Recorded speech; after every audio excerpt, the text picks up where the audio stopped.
ಆ ಯುವತಿಯರೆಲ್ಲರೂ ಸಖತ್ party ಮೂಡ್ನಲ್ಲಿ ಪಬ್ಗೆ entry ಕೊಟ್ಟಿದ್ರು.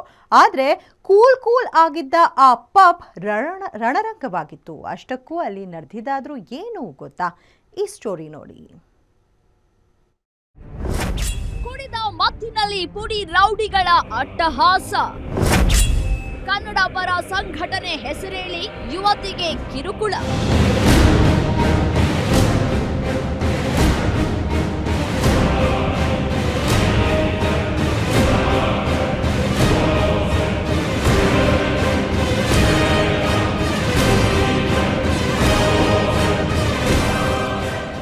ಕಾಲರ್ ಹಿಡಿದು ಕಿತ್ತಾಡ್ತಾ ಇರುವ ದೃಶ್ಯ.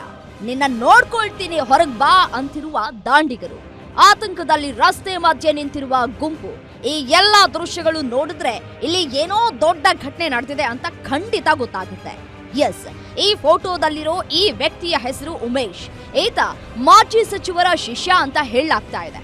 ಇಷ್ಟೇ ಅಲ್ಲದೆ ಕನ್ನಡ ಪರ ಸಂಘಟನೆಗಳಲ್ಲಿ ಗುರುತಿಸಿಕೊಂಡಿರೋ ಈತ ನಾಗರಭಾವಿಯ ಪಬ್ ಒಂದರಲ್ಲಿ ಕುಡಿತಾ ಕೂತಿದ್ದ. ಈ ವೇಳೆ 3 ಹುಡುಗಿಯರು ಇದೇ ಪಬ್ಗೆ ಬಂದಿದ್ರು. ಈ ವೇಳೆ ಕುಡಿದ ಮತ್ತಿನಲ್ಲಿದ್ದ ಉಮೇಶ ಈ ಹುಡುಗಿಯರ ಬಳಿ ನಿನ್ನ ನಂಬರ್ ಕೊಡುವಂತ ಕೇಳಿ ಅಸಭ್ಯವಾಗಿ ನಡೆದುಕೊಂಡಿದ್ದಾನೆ. ಕಕ್ಷಿದಾರರು ಮತ್ತೆ ಅವ್ರ ಭಾವ ಮತ್ತೆ ಅವ್ರ ಸ್ನೇಹಿತರು ಊಟಕ್ಕೆ ಹೋಗಿದ್ರು. ಕನ್ನಡ ಸಂಘಟನೆಯವರು ಅಂತ ಹೇಳ್ಕೊಂಡು ಯಾರೋ ಒಬ್ರು ಉಮೇಶ್ ಅಂತ ಇವ್ರ ಜೊತೆ ಮಿಸ್ಬಿಹೇವ್ ಮಾಡಿದ್ದಾರೆ. ನೀವು ಬೇರೆ ಥರ ಲೇಡೀಸ್, ನೀವು ನನ್ನ ಜೊತೆಗೂ ಬನ್ನಿ ಅಂಥೇಳಿ. ಅವಾಗ ನಮ್ಮ ಕಕ್ಷಿದಾರರ ಭಾವ ಹೇಳಿದ್ದಾರೆ, ಇವರು ನಮ್ಮ ರಿಲೇಟಿವು, ನಾವು ಹಂಗಲ್ಲ ಅಂಥೇಳಿ.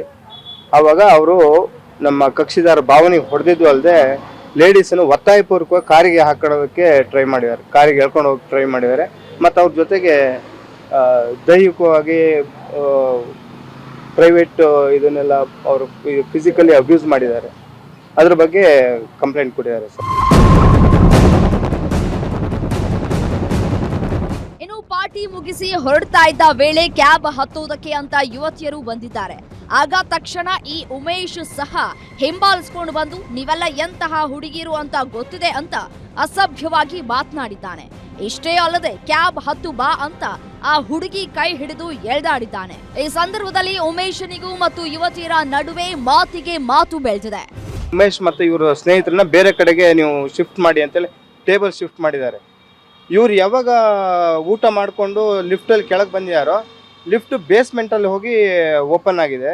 ಇವರು ಅಲ್ಲಿ ಇಳಿದ ತಕ್ಷಣವೇ ಅವ್ರದ್ದು ಫಾರ್ಚುನರ್ ಕಾರಲ್ಲಿ ಇದ್ರಂತೆ. ಅವರು, ನಾನು ಕನ್ನಡ ಸಂಘಟನೆಯವನು, ನಮ್ಗೆ ಗೊತ್ತು ನೀವೆಲ್ಲ ಎಂಥ ಥರದವರು ಅಂತೇಳಿ ವಲ್ಗರ್ ವರ್ಡ್ಸಿಂದ ಮಾತಾಡಿ ಅವ್ರ ಜೊತೆ ಮಿಸ್ಬಿಹೇವ್ ಮಾಡಿದ್ದಾರೆ ಸರ್.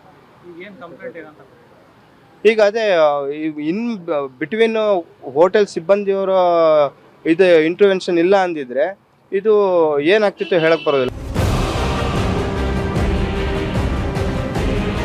ಇನ್ನು ಈ ಘಟನೆ ಇದೀಗ ಪೊಲೀಸ್ ಠಾಣೆ ಮೆಟ್ಟಿಲೇರಿದ್ದು ದೂರು ಪ್ರತಿ ದೂರು ದಾಖಲಾಗಿದೆ. ಅದೇನೇ ಇದ್ರೂ ಸಹ ಇಂತಹ ಘಟನೆಗಳು ಅಲ್ಲಲ್ಲಿಗೆ ಸರಿಪಡಿಸಿಕೊಂಡ್ರೆ ಒಳ್ಳೆಯದು. ಇಲ್ಲವಾದ್ರೆ ಕೋರ್ಟ್ ಕಚೇರಿ ಅಂತ ಓಡಾಡುವ ಪರಿಸ್ಥಿತಿ ಎದುರಾಗುತ್ತೆ. Ajay Kumar, crime bureau, guarantee news, Bengaluru.